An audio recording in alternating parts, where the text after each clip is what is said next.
Cristóbal Colón el primero en llegar a América, se guardaba un as bajo la manga, manejaba lo que sería información privilegiada.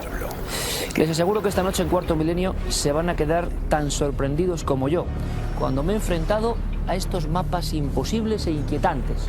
Documentos reales, verídicos, que nos muestran que quizá remotos marinos conocían la Tierra mucho mejor de lo que pensamos. Pero la actualidad también ha traído a colación el asunto de los mapas antiguos e incunables. Y desgraciadamente ha sido por un robo. Un extraño robo ocurrido en pleno corazón de la Biblioteca Nacional de Madrid. Hemos podido hablar con los principales investigadores de la Guardia Civil, hombres honestos, profesionales, que están siguiendo la pista de las manos extrañas que quisieron llevarse obras de arte tan importantes como estas. Les escuchamos. Bien, la investigación está en marcha. La Guardia Civil recibió la denuncia de la Biblioteca Nacional sobre este robo concreto.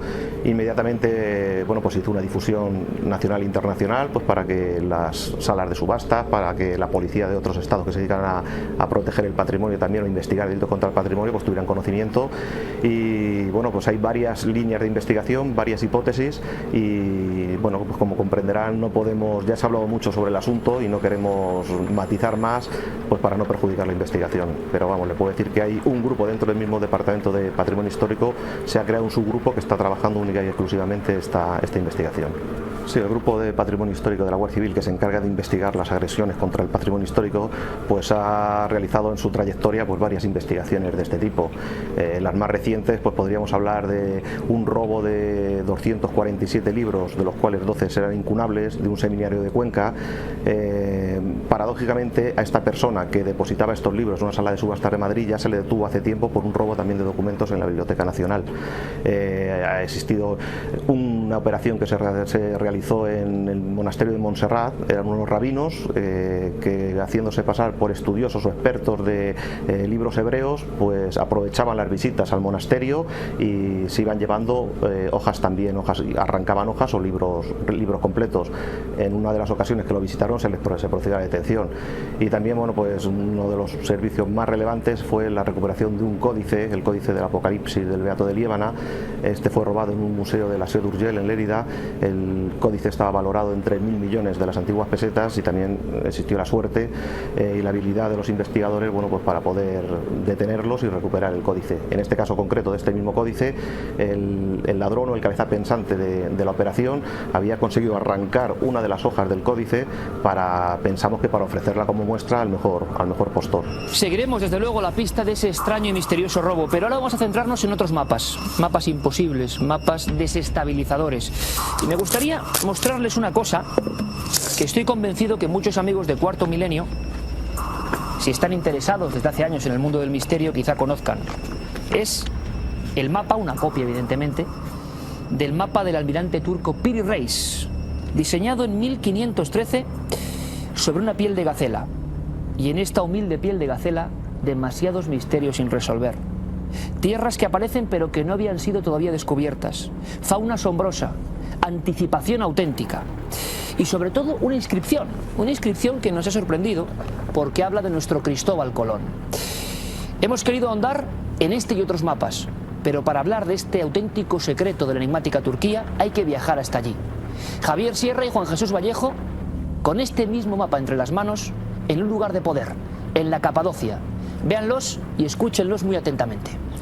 Esta es una reproducción del mapa turco del Piri Reis. Se trata probablemente de la primera carta náutica completa del continente americano, dibujada en 1513 por este gran navegante turco, en el que se aprecian algunas cosas que en el año 1513 eran profundamente anacrónicas. Por ejemplo, podemos observar la cordillera de los Andes, que no se descubriría hasta la llegada de Pizarro a estos territorios en 1533. Podemos observar que el río Amazonas nace exactamente de esa cordillera, que es algo que no se ha conocido hasta fechas relativamente recientes en la historia. Tenemos también marcadas el archipiélago de las Islas Maldivas, que no se descubren hasta 1592, todo ello en un mapa de 1513. Pero lo verdaderamente sorprendente, lo que a mí más me ha llamado la atención y lo que ha sido el objeto de investigación de La Ruta Prohibida de mi último libro, tiene que ver con esta inscripción. En esta larga inscripción se puede leer que Piri Reis para confeccionar esta carta náutica se inspiró en mapas muy anteriores al descubrimiento, a 1492, y en concreto menciona la información que le facilitó un navegante, uno de los pilotos de los primeros 3 viajes de Colón al Nuevo Mundo, y dice que Cristóbal Colón pisó por primera vez el Nuevo Mundo en el año 890 de la Égira del calendario árabe. Si traducimos el año 890 al calendario cristiano, obtenemos el año de 1485. Da la sensación de que los antiguos tenían conocimientos y claves, pergaminos y mapas que el tiempo ha devorado, de los que ya no sabemos apenas nada. Sin embargo, esta noche tenemos un museo insólito, un museo imposible, un museo que vamos a recorrer en compañía quizá del mayor especialista en nuestro país en estas materias, nuestro querido amigo, admirado amigo Jesús Callejo, que en su libro Secretos Medievales hizo la primera compilación de los mapas extraordinarios que todavía se pueden ver y tocar, pero nunca han estado juntos. Esta noche se produce el milagro. Jesús, bienvenido, buenas noches. Hola Iker, gracias, buenas noches. Bueno, primero el Piri Reis, que sería un poco el que nos va a dar paso a este increíble y maravilloso elenco de mapas de la antigüedad. El Piri Reis, que es el más célebre, el que muchos amigos habrán escuchado ese nombre del almirante turco y se habrán preguntado por sus misterios, parece que encierra varias claves explicativas de que en la antigüedad se manejaban otros mapas, otras cosas, otros conocimientos. Yo creo que sí, ahí está la clave. El Piri Reis es un poco el que nos va a determinar esos mapas que describen tierras que oficialmente no habían sido descubiertas, o por lo menos con una precisión que no nos lo había dicho así la historia de la ciencia, en este caso la historia de la cartografía. Piri Reis tiene una historia muy curiosa. Javier Sierra ya ha comentado algunos de los asuntos que yo creo que son más llamativos, pero hay alguno más. Dentro de esa inscripción curiosa que hace alusión a Colón, a Columbus, como se define dentro de esa cartografía del Piri Reis, que no lo olvidemos, es de 1513, se dice cómo se consiguen estos mapas. El Piri Reis sabe que se compuso con más de 20 mapas distintos. Este almirante turco tenía una verdadera afición por la cartografía y dijo: voy a hacer el mejor mapa existente hasta la época, y es verdad, y lo hizo. Y después nos está hablando de que Colón no fue a la aventura. Eso ya lo decía Bartolomé de las Casas. Él sabía dónde iba, sabía cuánta distancia había y sabía lo que se iba a encontrar. Solo podía saberlo si él tenía información privilegiada. Esa información privilegiada se lo daban unos mapas que podría ser, por una parte, un antiguo mapa de un almirante chino, de Zheng He, que ahora comentaremos. Por otra parte... Quédense con ese nombre, Zheng He. Muchos hablan del Colón chino. Efectivamente. Bueno, pues habría otro tipo de información. Recordemos que Colón también dice que tuvo información de un piloto anónimo, entre comillas, porque hoy sabemos que se llamaba Alonso Sánchez de Huelva, que le dijo en La Gomera que él había estado en esas tierras que se llamaban entonces de las Antillas, y por lo tanto ya Colón tendría por un lado una información verbal de un piloto anónimo que por la deriva, por las circunstancias marítimas, fue a arribar a las costas de lo que sería luego América, y por otra parte contaría con 1 o 2 mapas distintos. Uno de esos mapas es el que luego sirve a Piri Reis, y el otro lo comentaremos cuando hagamos esta pequeña exposición cartográfica. Pues Jesús Callejo me da pie a recordar un reportaje que emitimos aquí en Cuarto Milenio. Era impactante, Jesús. En un pequeño parque de Huelva todavía sigue habiendo, lo que están viendo ahora mismo, una estatua en recuerdo al primer descubridor de América. Pero no pone Colón, pone Alonso Sánchez de Huelva, una historia olvidada. Hablamos de historia olvidada y de historia apasionante, porque, claro, ¿quién navegó por todos los océanos hace tanto tiempo? ¿Por qué ese conocimiento se perdió o solo lo mantuvieron un cenáculo de iniciados? Jesús, del Piri Reis en sí, ¿hay algo que te llame especialmente la atención? Desde luego imagino que hay tierras que no estaban descubiertas en este año y que aparecen. ¿Aparecen realmente? Aparecen realmente. Llama mucho la atención muchas cosas. Incluso algo que la gente no toma mucho en consideración, que es la fauna. Ahí hay una fauna descrita en los lugares donde aparecen, lo que luego serían distintos países, que esa fauna solo podía ser conocida por alguien que había estado allí, porque luego es descrita muy posteriormente. Luego esa es una pista, digo, que pasa desapercibida en general y que es muy interesante. La otra es lo de la Antártida. La Antártida, sabes que oficialmente se descubre en el año 1818, no olvidemos que este es un mapa de 1513, y aparece... 300 años después. Y aparece zonas de la Antártida tremendas, como la península de la Tierra de Maud. La Tierra de Maud aparece descrita todo lo que es el perfil de sus costas, pero, y aquí es lo sorprendente, en una época donde no había hielos. Es decir, que este mapa, para confeccionarse, tuvo que haberse hecho ya no por una cartografía aérea, es decir, subiendo un poco lo que es la latitud y la longitud, porque esa es otra historia. Hay tantas cosas por hablar del Piri Reis que evidentemente estamos hablando de un mapa de mapas. Y esos mapas, muchos son precolombinos. Ahí está el gran misterio del Piri Reis. No me digas que no es apasionante el misterio de los mapas. Bueno, en Turquía, que pudimos estar en el lugar donde se expone el Piri Reis, llegó a ser tan famoso este mapa del almirante turco. Algunos hablaban de que era un pirata, en fin, mil historias, que aparecía en la lira turca, ¿no?, como emblema de ese país. Auténtico misterio hecho realidad. Pero están viendo, hay más mapas. Algunos de ellos yo creo que prácticamente en España nunca han visto la luz. Mapas imposibles, donde se describen tierras que se descubrirían mucho tiempo después. ¿Comenzamos el viaje, Jesús? Me parece muy bien. ¿Y por dónde empezaríamos? Pues yo creo que empezamos, antes de dar una visión global del mundo, por un descubrimiento geográfico que se hizo en el año 1488, que es cuando Bartolomeu Díaz, este navegante portugués, dobla el Cabo de Buena Esperanza.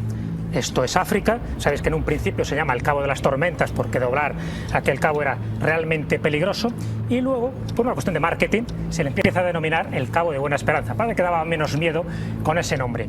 Perfecto, estamos hablando del año 1488 y eso hace que toda la ruta de las Indias y la ruta de las especias se abra, en este caso para los portugueses. Pero es que este mapa es muy anterior. Este mapa es de 1402. 1402. Es el mapa de Cagnido, es un mapa coreano. Pero aquí está lo curioso, es un mapa coreano que, al igual que decíamos del Piri Reis, está compuesto a su vez por otros dos mapas chinos anteriores, del siglo XIV, uno del año 1335 y el otro del año 1370. ¿Qué quiere decir esto? Que hubo navegantes antes de los portugueses que ya doblaron y cruzaron este Cabo de Buena Esperanza, que oficialmente, y así aparece recogido en toda la historia de la cartografía, se hace en el año 1488. Aquí estamos hablando que 86 años antes alguien ya había dibujado esto, y además sería un mapa inspirado en otros mapas chinos anteriores. Esto es sorprendente porque esto es una prueba de que realmente muchos de los conocimientos geográficos y marítimos que tenemos habría que reescribirlos, porque esto existe. No estamos hablando de una leyenda de alguien que dijo que existía el mapa de Cagnido. El mapa de Cagnido es este. Pero para más INRI, y ahora nos vamos al otro mapa, no solo aquí aparece este Cabo de Buena Esperanza, sino que en otro mapa posterior, pero también antes de que fuera doblado por Bartolomeu Díaz, también aparece con más detalle, con una descripción primorosa, todo lo que es el Cabo del Diablo, que también se llamaba, que es ese Cabo de Buena Esperanza. Y ahora Pero esto, Jesús, permíteme decirte, casi con descripción milimétrica para lo que eran los conocimientos de la época. Vean esto porque es realmente alucinante. Este es el mapa de Fra Mauro. Fra Mauro era uno de los consejeros del infante Don Pedro en Portugal. Y este mapa es verdad que es posterior al mapa de Cagnido. Este es un mapa ya de 1459, pero también anterior a ese 1488, donde oficialmente se descubre todo lo que son las costas y todos los arrecifes, en fin, todos los vericuetos que tiene doblar este cabo. Aquí, en este caso, se llama el Cabo del Diablo, en este mapa de Fra Mauro. Pero fíjate cómo está precisa tanto la costa occidental como la costa oriental. Esto está indicando una precisión y unas navegaciones más exhaustivas de las que suponemos. Estamos hablando también casi de 30 o 40 años antes de su descubrimiento oficial. Bueno, pues esta es otra prueba, el Jesús, mapa de Fra Mauro. Mapa de Fra Mauro, por favor, tomen nota porque yo creo que esto es para coger papel y lápiz. 40 años prácticamente antes de que oficialmente ninguno seres humanos cartografiase en esta zona, ya aparece perfectamente. ¿Cómo se explica esto? ¿Hay que reescribir la historia? ¿Estamos ante errores, quizás sea eso, o mapas fantasiosos, fantasías que dieron en el clavo? ¿Quieren seguir vagando por otros mapas que les aseguro que son tan sorprendentes o más? Esta noche vamos a hacerlo, en Cuarto Milenio. Vamos a hablar también de unas criaturas que trajeron mal agüero. ¿Ha venido a hablar del Mothman en alguna ocasión? Sí, la famosa película de Richard Gere, que tanto éxito tuvo sobre una extraña criatura que se aparecía aterrando a un pueblo. Hoy vamos a contar la historia real. Y si me permiten, porque es una historia muy dura y muy cruda, sí tengo que avisarles de que en la vuelta, en el segundo bloque, emitiremos un reportaje de un hecho absolutamente real ocurrido en Almansa, pero que puede herir la sensibilidad de los espectadores. Y lo digo sinceramente, puede herir la sensibilidad de los espectadores. Si alguien es muy impresionable, quizás sea mejor, y esto no es marketing, que evite ese reportaje. Un hecho desgraciadamente real. En unos minutos seguimos aquí, con don Jesús Callejo, reescribiendo la historia en Cuarto Milenio.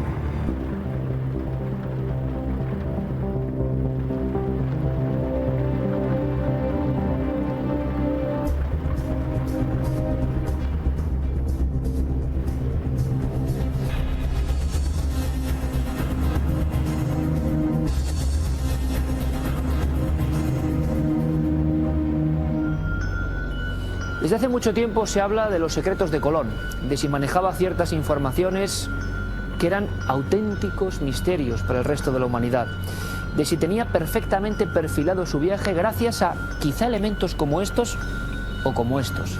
Estamos disfrutando con Jesús Callejo, escritor, podemos decir experto en esta cartografía de lo imposible, mostrando documentos reales que nos han dejado con la boca abierta, sinceramente. Les recuerdo el mapa de Cagnido, coreano, donde ya aparecía el Cabo de Buena Esperanza muchísimo antes de que oficialmente se cartografiase. Y qué decir de este mapa, el de Fra Mauro, donde aparece la misma zona mucho antes de que fuese fotografiada, entre comillas, por supuesto, por los antiguos marinos. Siguiente mapa, Jesús. Tiene mucho que ver con este. Este es el mapa de Fra Mauro, como tú has dicho. Fra Mauro era consejero del infante Don Pedro. Don Pedro era el hermano de Enrique el Navegante. Y Fra Mauro tiene que recoger información de lo que le pasa el infante Don Pedro, que a su vez, cuando él regresa de Venecia, trae unos datos muy precisos y muy inquietantes desde el punto de vista histórico. Porque, y ahora vamos a este mapa, porque lo que recoge el infante Don Pedro cuando está en Venecia, en el año 1428, es un mapa que no es este, pero que estaría basado en un mapa chino según las exploraciones del almirante Zheng He, que hemos mencionado anteriormente. El Colón chino, decíamos. El Colón chino. Y esto es lo sorprendente. Este mapa aparece a principios del 2006. Lo compra un abogado chino, rico, le gusta las rarezas, en este caso rarezas cartográficas, y lo da a conocer a la prensa, además con una rueda de prensa que él hace es profeso, porque en fin, le gusta ostentar que tiene algo que no tienen los demás, y muestra este mapa oficialmente de 1418, a pesar de que esto es una copia del año 1763. Es una copia también china de ese mapa 300 años anterior. Y lo que está reflejando serían esas expediciones que hizo por todo el mundo a lo largo de 15 años el almirante Zheng He. Pero claro, los telespectadores se darán cuenta de que estamos hablando de un mapa muy preciso. Aparece España, Europa, África perfectamente, por supuesto también el Cabo de Buena Esperanza, y aparece, cómo no, y aquí está todo lo inquietante, todo lo que es Centroamérica, Sudamérica, el nuevo mundo, efectivamente, incluso con Australia, con Nueva Zelanda. Es decir, hay una serie de datos sorprendentes. Y no lo olvidemos, de 1418, donde se supone que es el original de este mapa, a pesar de que esta es una copia de 1763. Claro, esto nos rompe los esquemas si fuera verdad. Rápidamente Iker, como bien sabes, la polémica se ciñó sobre este mapa diciendo, hombre, es imposible que alguien, por muy Zheng He que fuera, por muy almirante chino y el Colón de Oriente, pudiera reflejar esto. Primero que recorriera todas las zonas y luego que pudiera reflejarlo con esa precisión. Si fuera verdad, ojo, y no se ha demostrado que sea falso, pero sí hay mucha polémica en ese sentido, si fuera verdad, ahí sí que habría que reescribir la historia. Bueno, pues todo, como ves, indicaría que el primer causante de toda esta información marítima prodigiosa fuera Zheng He. El problema es que cuando Zheng He llega a China, las condiciones políticas habían cambiado, el emperador que le había mandado ir a descubrir el mundo ya había desaparecido y su sucesor no tenía ningún interés en este tipo de materias. Y entonces manda a quemar todos los registros, manda a quemar todos los planos, y al final Zheng He muere totalmente desengañado por la gran expedición que hizo y que prácticamente no se le llegó a reconocer en vida. Seguimos, Jesús. Seguimos. Vamos ahora con, como estamos hablando de los mapas de Colón, sí es importante decir la teoría de un investigador argentino, Paul Gález, que según él, además de este mapa que comentábamos que pudo haber llevado Colón, que por cierto es una tesis de Gavin Menzies, el autor del libro que mencionábamos antes, donde hace mención de todos los descubrimientos de Zheng He y de la flota china, pero Paul Gález escribió hace poco un libro también revelador en este sentido. Según Paul Gález, Colón, cuando fue a América, llevaba otra información también, otro mapa, en este caso el mapa de Walspergen. Walspergen, aquí tenemos un cartógrafo alemán de esa escuela hermética de cartografía alemana que proliferó en el siglo XV y pudo haber llevado este mapa según este investigador argentino. Es un mapa muy curioso porque... ¿Está en el Vaticano? Exactamente, ¿Jesús? Este es un mapa que está en el Vaticano. Es un mapa del año 1448, por lo tanto estamos hablando de muchos años antes de que fuera descubierta América oficialmente por Colón, Y si fuera verdad, esto es lo sorprendente, porque dice que este mapa le sirvió para hacer varios descubrimientos en el tercer viaje que realizó Cristóbal Colón. Una observación para todos los telespectadores. Si se dan cuenta, verán que este mapa está al revés, a pesar de que sí sería la correcta esta posición. Es un mapa invertido que era muy habitual en aquella época. Pero está invertido en el sentido que ahí están las letras y aquí vemos un castillo que está invertido, que está al revés. Bueno, pues aquí, según esta investigación de Paul Gallen, estaría la desembocadura del Orinoco. Y aquí hay que manejar una palabra muy trascendental cuando se maneja o cuando se utilizan los mapas antiguos, que es la cola del dragón. La cola del dragón. ¿Qué es la cola del dragón, Iker? Pues eso sería lo que en los mapas precolombinos, porque este es un mapa precolombino, estaría descrita lo que es Sudamérica, por lo menos de una forma muy estilizada. Bueno, pues esto es extraño.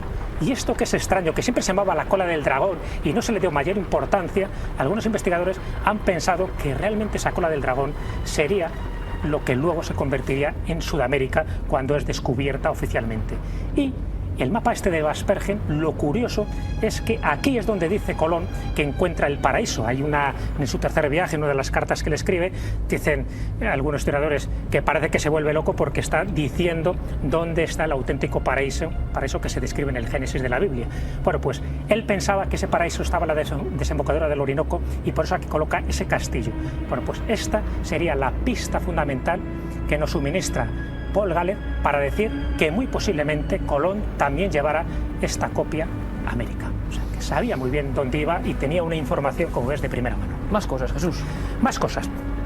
Como estamos hablando de tierras que están descritas en mapas cartográficos antes de que fueran descubiertas oficialmente, vamos a hablar de la Florida. La Florida, y nos vamos al mapa de Cantino. Mapa de Cantino. De Cantino. El año 1502. La Florida, solo hay que coger un manual, un diccionario enciclopédico, incluso acudir a internet, para darnos cuenta que la Florida está descubierta oficialmente por Ponce de León en el año 1512. Si estamos hablando aquí del año 1502, algo nos está fallando aquí. 10 años antes aparece perfectamente. Y aparece la Florida, luego alguien, y además nos aparece el Caribe, porque por entonces, acordaros que en 1492 es cuando se hace ya el primer descubrimiento y luego hay viajes sucesivos, no solo de Colón, sino después de otros exploradores.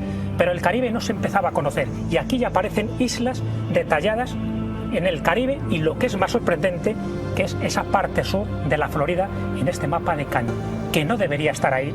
10 años antes. Ahí está. Pero antes también de 1512 está este mapa. Este mapa posiblemente sea más conocido para todos los telespectadores, porque es el mapa de Wechselmüller. Otro alemán, como ves, otro de la escuela germánica.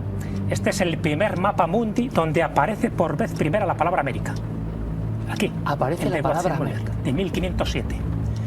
Es raro en muchas cosas porque también aquí se menciona, fíjate, solo un simple vistazo, ya vemos que están varios continentes, pero también varios océanos. Es decir, aparte del mar Mediterráneo y aparte del Atlántico, tenemos el Pacífico. El Pacífico es descubierto por Vasco Núñez de Balboa en 1512. Entonces, esto ya nos está llamando la atención, porque ¿qué aparece aquí? Ya aparece descrito ese océano y sobre todo, y esto es lo importante, una vez más, la península de Florida. Perfectamente descrita. Antes de que fuera descrita y descubierta por Ponce de León. Y vamos a terminar con una guinda que creo que también pone un poco los pelos de punta, ¿no? A nivel cartográfico. Exacto. Nos vamos otra vez a la Escuela Germana de Cartografía. Este es el mapa de Martellus, de Heinrich Martellus. Lo que nos interesa es esto. Esta zona, esta cola del dragón, es decir, donde estamos hablando de otro mapa precolombino del año 1489. Fíjate cómo se ven ríos. No sabemos en principio cuáles son, hasta que ese investigador argentino que te comenté antes, Paul Gallen, hace un descubrimiento sensacional y que luego lo va demostrando punto por punto. Dice que en este mapa de Martellus aparece reflejada todo lo que es la península del Dragón, que sería Sudamérica, la red fluvial de Sudamérica, desde el Orinoco hasta el Río Grande en Tierra del Fuego. El Orinoco sería este río, el Amazonas estaría descrito aquí, estamos hablando de épocas, por supuesto que nadie conocía ese río todavía. El río de la Plata sería este, y el río Grande, en Tierra del Fuego, sería este, aparte de otros ríos que él ha podido descubrir. ¿Cuánto tiempo se adelantaba al conocimiento de esos ríos? Pues estamos hablando que se está adelantando como mínimo a medio siglo. Es decir, ¿cómo pudo haber tenido esta información Henricus Martellus casi a finales del siglo XV, antes de que Colón pusiera allí su pie y antes de que llegaran los distintos conquistadores españoles? Pues si me permites, Jesús, yo creo que para muchas personas esto habrá sido prácticamente una herejía. Surgirán polémicas, comentarios que agradecemos, porque siempre que Cuarto Milenio se mete a fondo en algún asunto, enseguida hay voces a favor y en contra.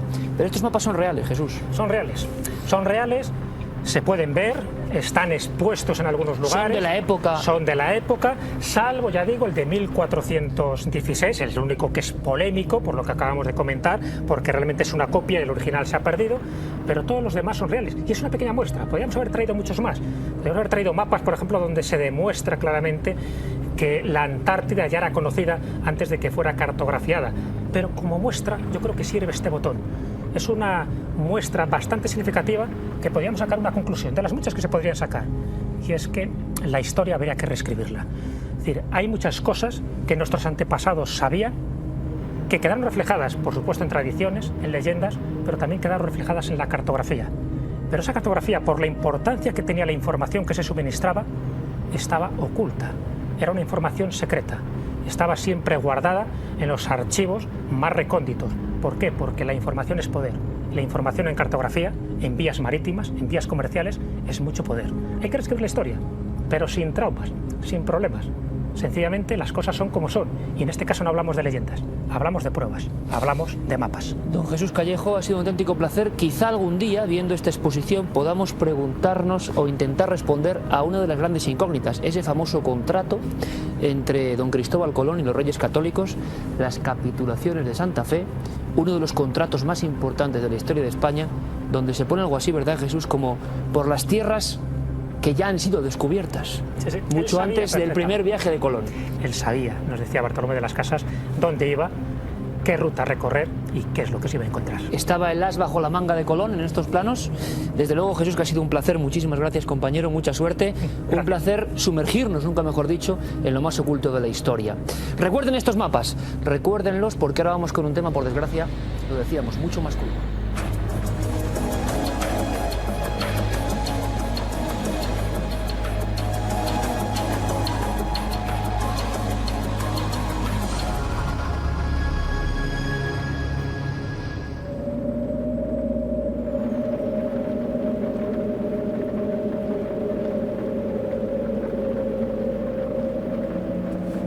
¿Recuerdan La Semilla del Diablo?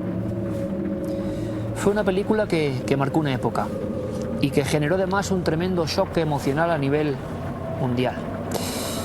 Aún hoy verla es impactarse y adentrarse en mundos bastante oscuros. A final de los 60 eran mundos tabú, herejías auténticas. ¿Cómo es posible que una muchacha de la alta sociedad de aquella época, una ciudadana normal y corriente, tuviese en sus entrañas al hijo del diablo? Esto nos suena evidentemente a un guión de terror. Nadie en su sano juicio, y menos en los días que corren, puede creerlo. Pero una vez más hay que decir que el género humano es absolutamente imprevisible y que hay gente que lo cree, y que hay gente en nuestro país que incluso llegó a exorcizar a su propia hija creyendo que dentro de ella moraba el maligno. Recuerdo perfectamente que los carteles promocionales eran muy sencillos, muy directos. La oscuridad y un carricoche de niño, la semilla del diablo. Esa misma semilla de terror, esa semilla oscura, se encontraba, según su familia, según una madre, en el cuerpo de la niña Rosa Fernández. 11 años. Vivió hasta ese momento, hasta septiembre de 1990, en el pueblo de Almansa. Ojos arrancados, evisceraciones, espiritismo, extraños salmos, habitaciones con sangre y ante todo una niña. Creo no equivocarme al decir que estamos ante el hecho criminal más espantoso que se ha conocido en este país. Ustedes deben juzgarlo. Sí les digo, sí les repito, que si son realmente impresionables, por favor, eviten este reportaje. Un reportaje desgraciadamente real. El exorcismo de una niña. El exorcismo de Almansa.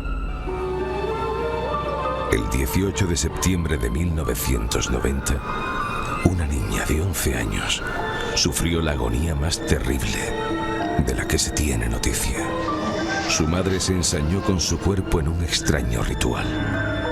Decía actuar en nombre de Dios.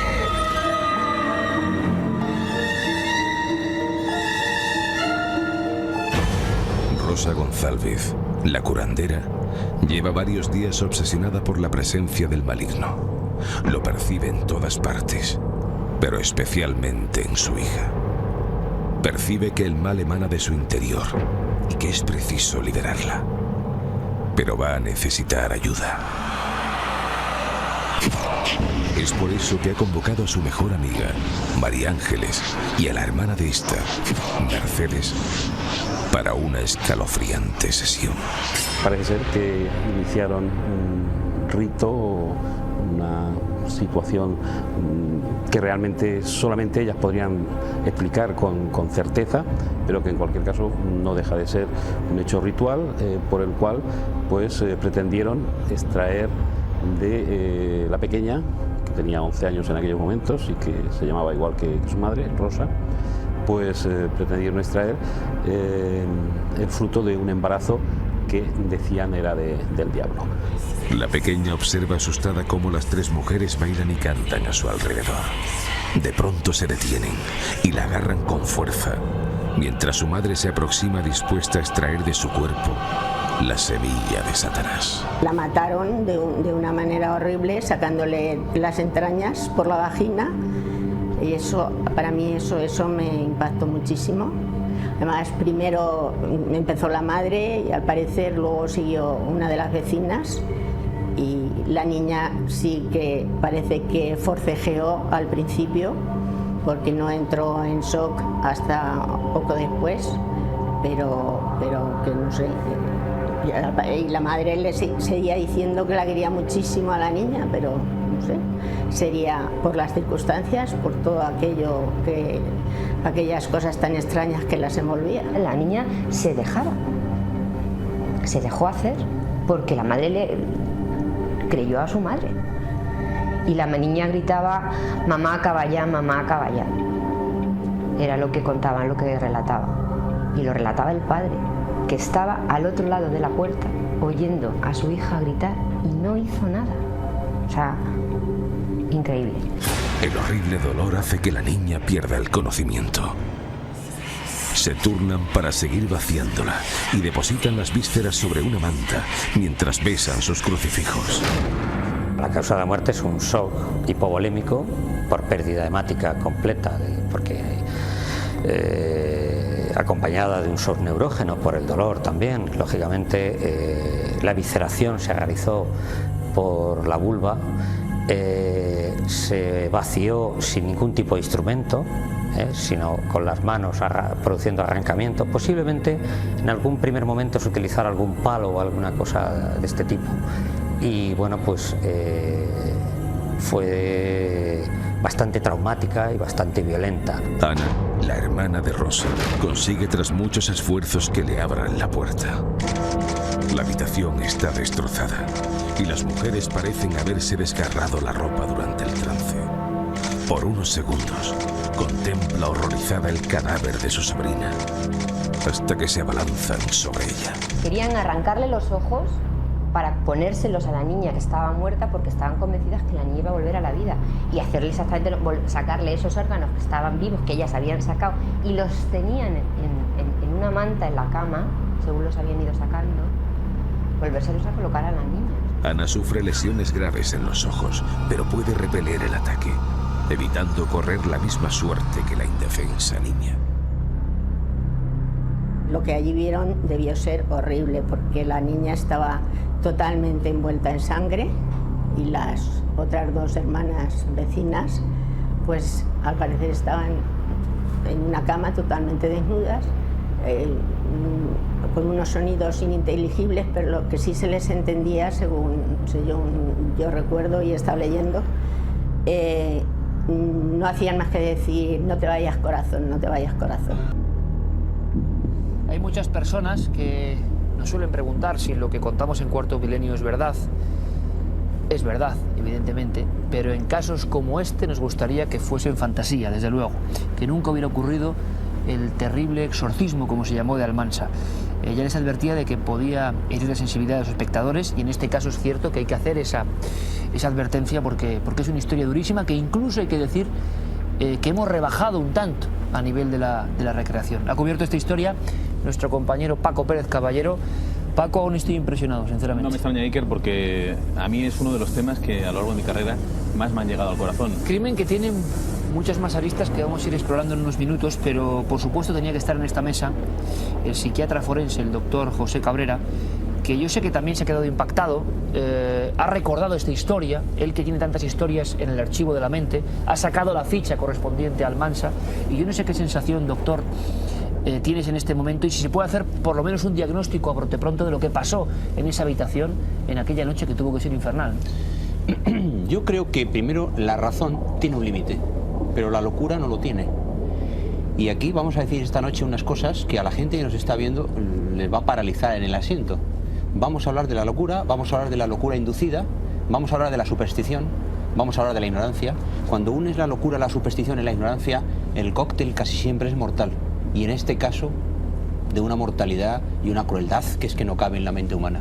Pero ocurrió, desgraciadamente, Carmen, y nos vamos a dar cuenta de que no solo en el caso de Almansa, ¿no? Otras niñas han sido salvajemente ejecutadas de esta forma, y también a veces, aunque extrañe, las niñas han sido protagonistas violentas creyéndose poseídas y han matado a sus padres. Esto ha ocurrido. Por desgracia ocurren estos casos, y más comúnmente de lo que creemos. Lo que pasa es que no suelen reflejarse en los medios de comunicación en muchas ocasiones. El caso de Almansa sí, porque fue tan brutal, fue de tal violencia en una niña de solamente 11 años que conmocionó a toda España y aparte del mundo, porque a nivel internacional incluso se publicó esta noticia. Hay otros casos de criaturas a las que sus propias madres las cortan incluso los brazos en la creencia de que el demonio las posee. Bebés de pocos meses que son asesinados a manos de sus padres, de sus madres, y también hijas universitarias que creen que el diablo está dentro del cuerpo de su padre y le matan a este con más de 100 puñaladas. Es más, bueno, hay una sensación,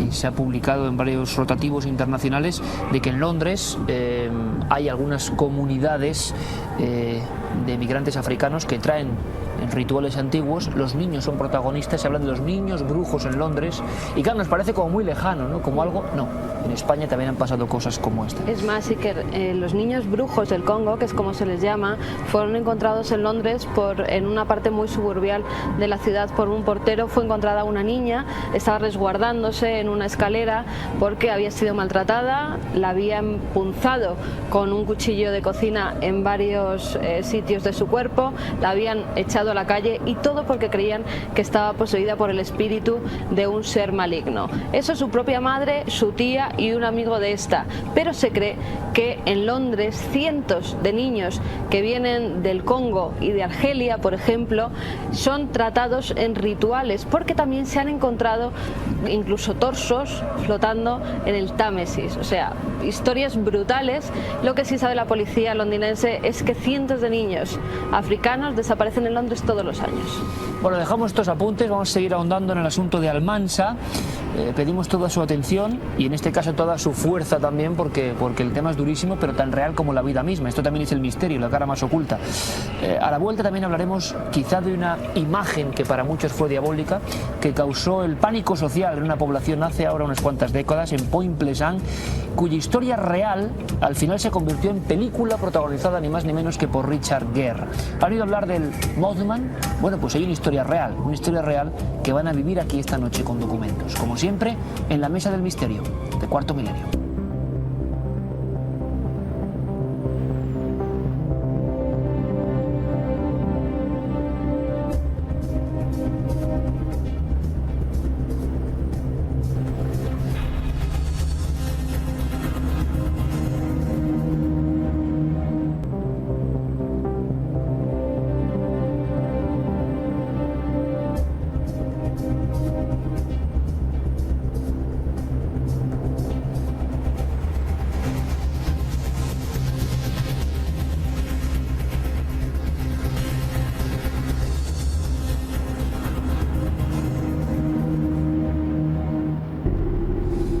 historia del exorcismo de Almansa es también la historia de la muerte de una niña, la historia de un cóctel maldito de ignorancia, de creencias en el diablo. Nos preguntábamos aquí en estos minutos, en esta mesa del misterio que desde luego sigue en tertulia, ¿cómo es posible, ¿no?, que una madre haga eso con su hija? ¿Hasta qué punto la mente humana puede llegar a creer en el demonio? ¿Hasta qué punto ciertas supersticiones pueden tener poder sobre nosotros? ¿Hasta qué punto la propia familia actúa como autómatas en vez de defender a esa niña? ¿Qué pasó aquí? Luego dicen que el demonio no existe, el demonio desde luego humano existe y está bien fuerte, doctor. Y está dentro de nosotros. Que si el demonio no está fuera, no es una estatua ni es un ser extraño que se esconde por las paredes, está en nuestro interior. Y cuando ese demonio se despierta, porque no controlamos nuestra conducta, aparecen estas cosas. Para mí aquí se junta la superstición, se junta la ignorancia, se junta la vulnerabilidad y se junta sobre todo un elemento que es clave. Alguien tiene lo que se llama en francés buffet delirant, que es una especie de cóctel de delirio que luego, curado, desaparece. Es decir, no es una persona enferma mental, sino que tiene una época de su vida en la cual pierde la razón, que contagia a las que están al lado. La famosa folia de, que es la locura inducida. Yo creo en esto y contagio a mi hermana, a mi vecina y tal. Y todo nace del curandero que tenía sobre esta gente muy primitiva, probablemente débiles mentales o al menos fronterizos, ese curandero que tenía una fuerza sobre estas mujeres. Y luego nos retrotraemos al origen de los tiempos. Al ser humano siempre ha tenido miedo a algo que no conoce, y ese miedo es al interior. Es decir, el demonio se mete en el cuerpo de mi hijo o de mi hija y hay que sacarlo de ahí. Por lo tanto, muchos rituales, muchas muertes ceremoniales antiguas tienen que ver con esto que ha ocurrido aquí. Paco, tú has estado unas cuantas jornadas en Almansa, has vuelto a pulsar. Es difícil, imagino, volver a hablar del tema, del asunto. Muy difícil. Nadie ha podido olvidarlo, de todas formas. Nadie lo ha olvidado. Por eso le agradecemos mucho a los compañeros de la Tribuna de Albacete, que nos atendieron estupendamente, y sobre todo al doctor Federico Gómez, que nunca se había atrevido a hablar en los medios de comunicación abiertamente de este caso, porque era un caso muy impresionante, muy polémico, en el que hay una niña, y que él nos dio su opinión profesional. Además vamos a ampliarla en el siguiente trozo de este reportaje enseguida, pero nos dio un punto, ¿no?, de ciencia para todo este tema, que en Almansa todavía se sigue pensando que tiene un doble fondo.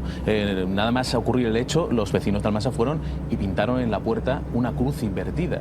Es decir, esa cruz que hemos visto, pintaron esa cruz en la puerta de la casa, que la casa, por cierto, no se ha vuelto a vender, está totalmente cerrada a cal y canto desde que ocurrió el crimen, y que ahí permanece, no sabemos hasta cuándo estará. Se ha intentado vender por precios ridículos y nadie quiere vivir en esa casa, ni quiere saber nada de esa casa. Lo que nos decía el doctor es que, en definitiva, este exorcismo no es más que una práctica abortiva en la que se cree que esta niña de 11 años pues, se ha quedado embarazada, y como nadie la ha tocado, pues ha tenido que ser del diablo. ¿Por qué se piensa que se ha quedado embarazada? Pues porque le había venido la primera regla, y se ve que estas primeras reglas, según nos explica el doctor, pues no son regulares. Entonces, pues ante la primera falta, la madre interpreta que la niña efectivamente está embarazada. Y hay un dato curioso, que la niña, al tener solo 11 años y confianza total en su madre y plena, confía en ella y piensa que lo que van a hacer allí pues es una cosa normal, recomendada por su madre, y que ella pues no le va a hacer ningún daño. Pero fíjate, Paco, si no hubiera sido esta niña, hubiera sido cualquier otra persona. Habían intentado con la vecina, con María Mercedes, hacerle un exorcismo. Ella ya se sentía engrandecida porque decía que había logrado sacar los demonios del cuerpo de su vecina. Con los dos niños de 5 y 6 años de esta vecina ya había intentado realizarles un exorcismo, incluso había metido los dedos en la garganta hasta hacerlos sangrar por la boca y vomitar. Gracias que el padre de los pequeños los vio y se los llevó a tiempo. No pudo rescatar a su mujer, a lo que luego encontraron pues con Rosa realizando ese exorcismo a la pequeña, ¿no?, a la hija. Pero antes ya había intentado con otras personas e incluso con niños llevar a cabo lo que yo creo que ya tenía en la cabeza. O sea, que lo de su propia hija fue al final una excusa. Claro. Sí, fue la última que... Y la demostración de que su locura... Es la que estaba, la única niña que estaba en la casa. Estaba en su cama, estaba dormida. Era una niña de 11 años que, mientras ellas se dedicaban a hacer rituales espíritas muy raros, con también las encontraron desnudas a dos mujeres, rezando unas oraciones muy extrañas, y a la que la tocó era la que estaba en casa, la pobre niña que estaba durmiendo. Si os parece, cerramos la historia de Almansa, vemos qué pasó con esa casa, vemos qué pasó en esos juicios, porque esto realmente es sorprendente. Segunda parte del reportaje tremendo, hace 17 años, la historia de la muerte de una niña en Almansa. Los vecinos de Almansa no quedaron satisfechos con la resolución judicial. Para ellos, la supuesta falta de conciencia de las implicadas no era suficiente explicación para el espantoso crimen. Son muchas horas las que están en un estado absolutamente de enajenación, pero total, ¿no? Absoluta. Bueno, ¿hasta qué punto se puede hablar de enajenación de una madre que mata a su propia hija, ¿no? Pues en ese tiempo es difícil que sepamos lo que ocurrió realmente en esa casa, ya con la niña muerta, porque eso solamente ellas tres lo podrían saber, y ninguna de las tres ha contado eso, o cuando han hablado algo siempre han dicho lo mismo, no recuerdan nada. La casa donde Rosie fue masacrada no ha vuelto a ser habitada y permanece tal y como la dejaron los profesionales que practicaron el levantamiento del cadáver. Nadie quiere vivir aquí. A mí me sorprendió mucho, pues sobre todo el relato de cómo apareció el cadáver de la niña de 11 años y el hecho de que alguien pueda pensar, evidentemente entiendo que no estaban en su sano juicio, pues que la niña estaba embarazada o tenía una semilla del diablo, ¿no? Y el espectáculo dantesco que se tuvo que encontrar, pues los jueces, los peritos, la policía, cuando llegó a ese domicilio y vio a la niña en ese estado que tan lamentable que se halló el cadáver. La noticia golpeó como un martillo en las conciencias de todos los albaceteños, pero para un hombre supuso un punto de... ¿Eres poli? Ya te gustaría que fuera poli.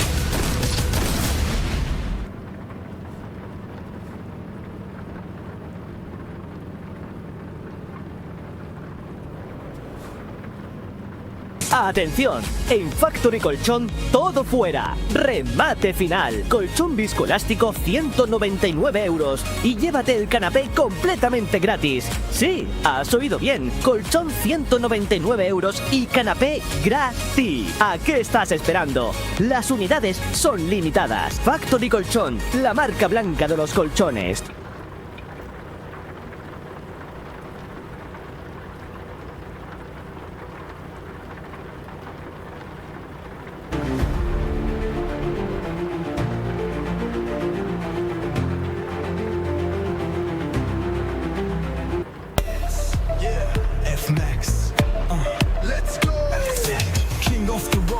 Inflexión en su carrera. El doctor Federico Gómez colaboró en la inspección del lugar de los hechos, practicó la autopsia de la víctima y entrevistó a las imputadas horas después del crimen. Al principio yo creo que no era consciente de que su hija había muerto. Y por lo que las entrevistas que hubo y por el trabajo que se hizo con los psicólogos y tal, pues ella sabe que mató a su hija, pero ha costado, Ella tenía un cuadro psicótico de cierta importancia y bueno, ese cuadro psicótico pues le provocó esos pensamientos mágicos, esas ideas delirantes, junto con esa ignorancia que poseía realmente de no conocimientos normales, no solo académicos, sino de cualquier otro tipo. La niña estuvo viva en el momento de la primera manipulación, de 1 a 2 minutos, 3 minutos entra en coma, depende del vaso que afecte, depende de ciertas circunstancias, porque la evisceración solo dejaron clítoris y un tercio superior del labio mayor, todo lo demás había desaparecido. Claro, depende por qué zona hubiera empezado, pues tendría una rapidez mayor o no a la hora de producir una situación de estado comatosa en la que la niña pues estuviera inconsciente y no se enterara. Posteriormente siguieron trabajando. Durante la vista oral, las acusadas se mostraron aturdidas, ausentes. Su silencio desesperó a los asistentes, que esperaban hallar alguna explicación para el dramático suceso. Nunca se me olvidará cuando el juez dicta sentencia, que la sentencia fue internarlas en un psiquiátrico. Cuando el juez dicta sentencia, Cárdenas, me acuerdo que dijo, dicta sentencia, tal, y serán internadas hasta tal, no sé qué. Dice, y yo lo que espero, dice, por un lado es la recuperación mental de esta madre. Dice, pero por otro lado, deseo que nunca se recupere para que nunca se dé cuenta de lo que ha hecho. El juez entiende que mientras Rosa siga ida, será incapaz de sentir remordimientos y seguirá convencida de que ha hecho lo correcto. No se arrepiente de lo que ha hecho porque es una persona que está intentando salvar a su hija. Esa es la clave en la que se mueve toda su declaración ante la policía. En el juicio no hay ninguna declaración que posteriormente pues de alguna forma pueda añadir algo más a eso, ¿no? Ni añadir ni restar. Es decir, no hay, sobre esa versión después no hay ninguna otra declaración, ni tampoco por parte de las otras dos encausadas, que asimismo se limitaron a decir que ellas hacían lo que les decía Rosa. ¿Cómo llegó Rosa a la conclusión de que su hija llevaba en el cuerpo la semilla del diablo? ¿De dónde sacó fuerzas para destrozarla con sus propias manos? Si el demonio estaba en aquella habitación, desde luego no estaba en el cuerpo de la pequeña.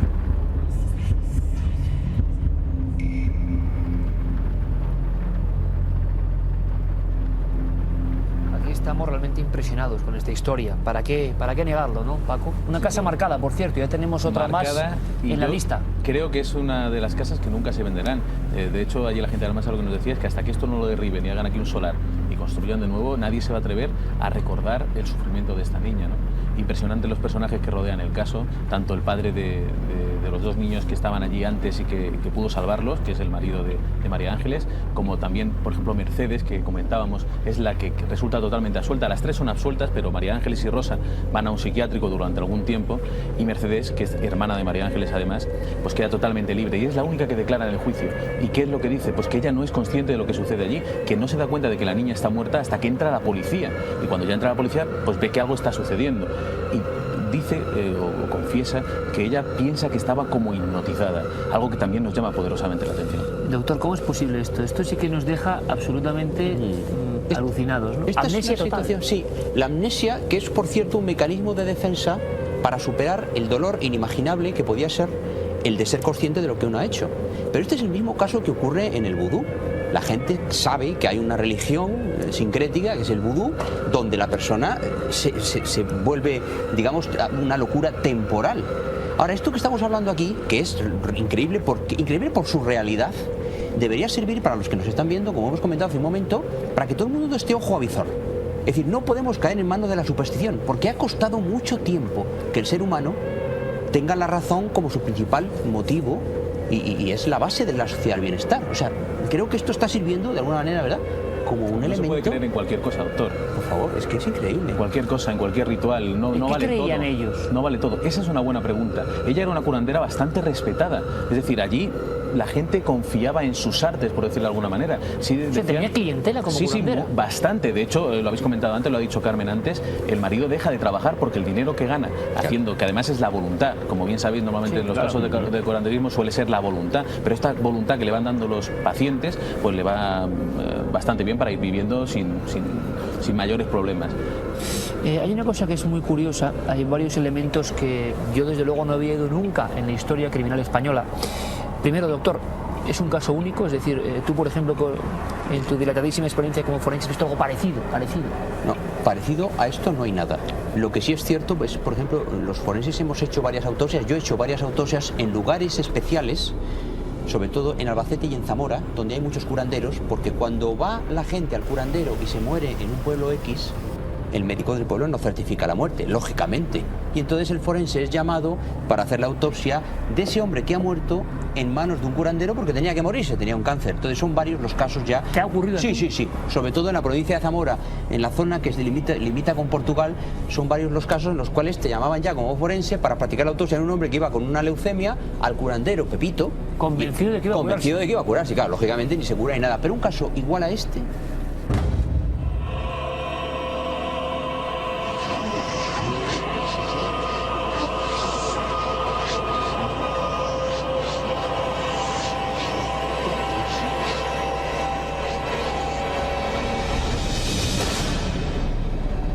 Esto vamos a ver, colocan las vísceras de la niña de 11 años en la cama porque piensan que van a hacer de nuevo a recomponer el puzzle. Y luego lo de los ojos. Lo de los ojos es algo que yo no he visto en mi vida.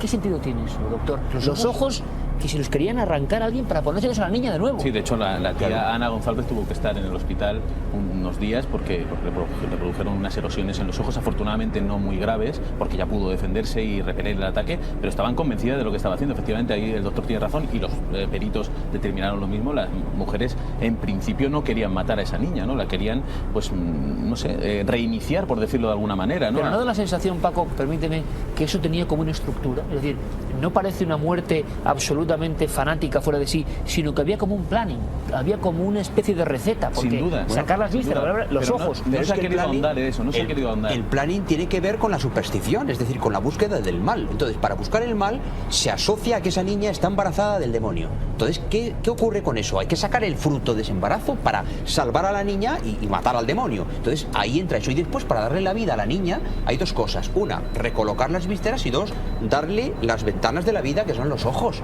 Los ojos son las ventanas de la vida. Si la niña tiene unos ojos nuevos, la niña resucita. O sea, son mecanismos... Querían provocar una resurrección. De alguna manera, una resurrección dentro de esta taumaturgia que montaron allí en la enajenación y en la superstición delirante. Una cosa, Carmen, recordarán los espectadores de Cuarto Milenio, si nos siguen hace por lo menos un par de temporadas, la otra historia parecida, muy cercana en el tiempo, que causó también los mismos ríos de tinta y que también era sobrecogedora, porque además acompañaba una serie de fenómenos un tanto extraños, que también otro forense, Blázquez de Granada, nos confesaba, ¿no? Fotografías que salían veladas ante el cadáver de la poseída del Albaicín. Pasaron un montón de cosas, las recordamos aquí en una dramatización muy fuerte. También algo muy sencillo, aparentemente, que se va complicando, es una especie de consulta espiritista en este caso. El espíritu empieza a dar invocaciones muy raras y al final alguien muere de una forma terrible. En este caso también se buscaba el embarazo del diablo. Sí, pero estamos hablando en el exorcismo del Albaicín de una persona adulta que ella misma dice que tiene el diablo dentro del cuerpo. Ella lo confesaba. E insta a las curanderas y familiares que estaban alrededor a que le saquen ese mal de su cuerpo. Ella es consciente de cómo la introducen una aguja de grandes dimensiones, de las de lana, por su vagina, ardiendo además, porque decían que así quemaban al mismo demonio, y como también esas mujeres la ayudan a extraer las vísceras que de nuevo sacan del cuerpo de esta joven que también muere. Pero aquí estamos hablando del caso de una niña que no es consciente de lo que están haciendo con ella. La adulta es ella la que dice y se cree poseída por el demonio, además por una serie de rituales que había hecho en Francia, donde ella vivía hasta hacía pocos meses y estaba como inmersa en una especie de secta. Por lo tanto, doctor, la creencia que nos parece ridícula, absurda, increíble del medievo, todavía en unas capas sociales o con ciertas creencias, es que a mí esto me parece muy interesante, porque todo el mundo mira con cierta suficiencia a veces estos sucesos, y no, son el ser humano también. Decía aquel, ¿no? Nada de lo que es humano me es ajeno. Y entonces, ¿qué ocurre? Que para alguna gente la fábula o no del demonio hecho feto dentro del cuerpo es verdad, claro. Existe. Convivimos con miedos ancestrales y los tenemos dentro. Y en el fondo, vivir con normalidad es superar eso. Es decir, cuando nosotros vivimos en la vida cotidiana, tratamos de superar nuestros propios fantasmas que están dentro. Lo hemos repetido muchas veces en esta mesa. Nuestro peor enemigo está dentro de nosotros, no está fuera.